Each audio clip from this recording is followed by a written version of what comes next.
An island of bicycles, twisting country paths and a view from above. We're riding around Cheung Chau Island right here on Drone and Phone. Oh, welcome to a brand new episode of Drone and Phone Easy Bike Rides. We're here on the island of bicycles. I'm here with Rob. What are we going to do today? We're going to do a loop of Cheung Chau Island today, DJ. Shouldn't be too strenuous, 1 or 2 climbs, but lovely.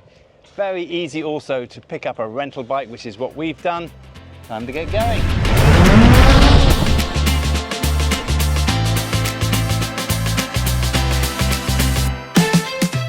In this series, we're on an adventure to seek out some of Hong Kong's easiest bike routes. At first glance, the city doesn't look too appealing for less ardent riders, but we've managed to find 10 family-friendly rides on the easy side.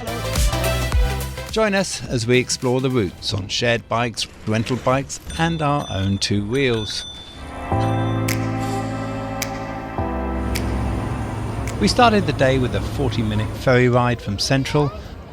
Arriving at the pier, we exit onto the waterfront and wander in search of a bike rental shop. Finding one nearby, we select bikes with baskets for storing our gear instead of the ones with gears, a choice we'd soon come to regret. We were charged 30 Hong Kong dollars an hour per bicycle, plus a small refundable deposit.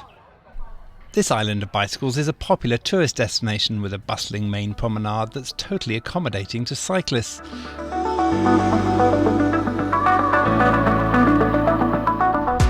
We head along the waterfront and onto quieter coastal roads to begin our island loop.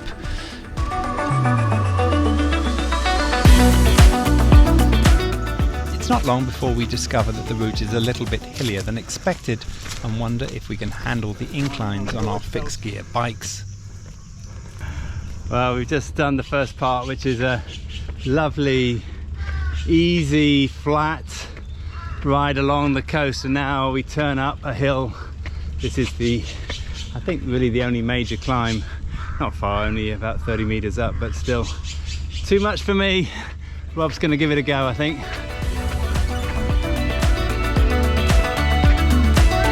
The highest point on this route is around 154 metres, but that's more than enough to give us an eagle's view out across this low-lying dumbbell-shaped island. It's a short ride up, but hard going on these bikes.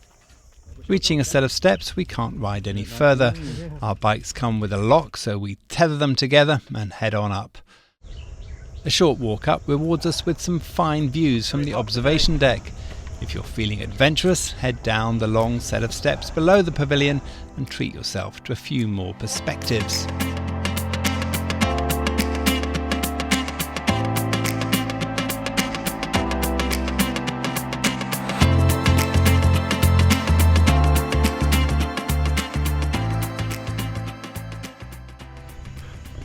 So there is one climb that we've done, but well worth it, and then walking up to a viewpoint where you get to see all over the island. That is by far the tallest point, and now we start the downhill.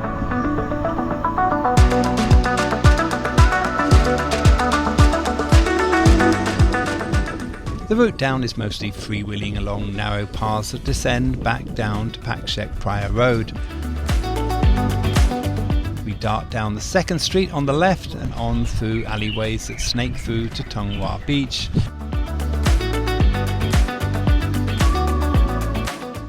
Riding to the end, we're on the lookout for a path that will take us up around the side of the island. Very nice. It's a little steep in parts for our bikes, but most of the route is a mix of gentle pedalling and freewheeling.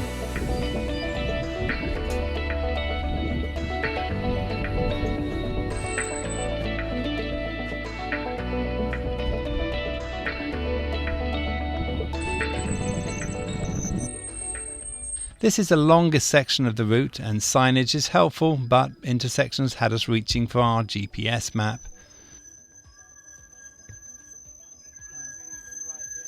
So we're just stopping for directions. So far we've managed to avoid mostly non-steps, but we've just hit some steps here on what we think is the right way. Yeah, it continues on around there. Does it go down to the beach? And it goes down. Back on track, narrow twisting paths, coastal snapshots, and an eclectic mix of architecture make this part of the short island tour visually engaging. I'll be there with you. We struggled. I won't leave you behind. Walk of shame with me. No presenter left behind. Soon we're zooming through denser residential areas, alleyways, getting lost again before coasting back down into the busy streets. At sea level, we reappear on the opposite end of the island's long, flat promenade.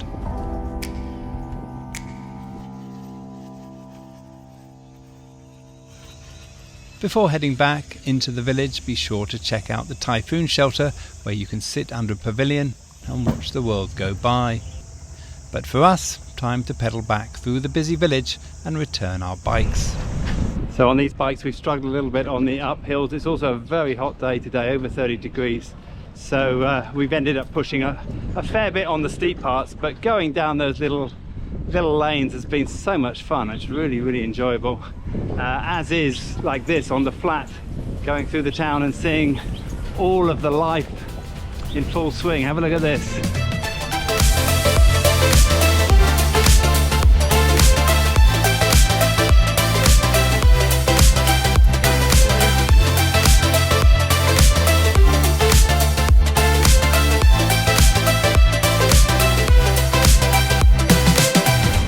Nearly it for this episode. We've just got to cycle along the flat back to where we started. We've done just over 10 kilometers, probably about 11 by the time we finished.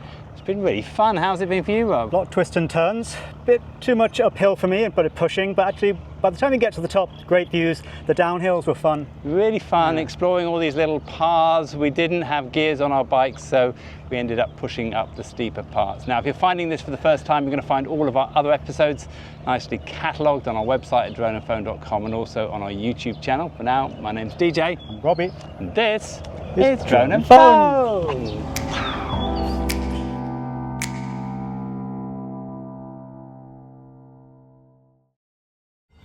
So any trip to Cheung Chau should always end with a cold mango mochi. Look at this.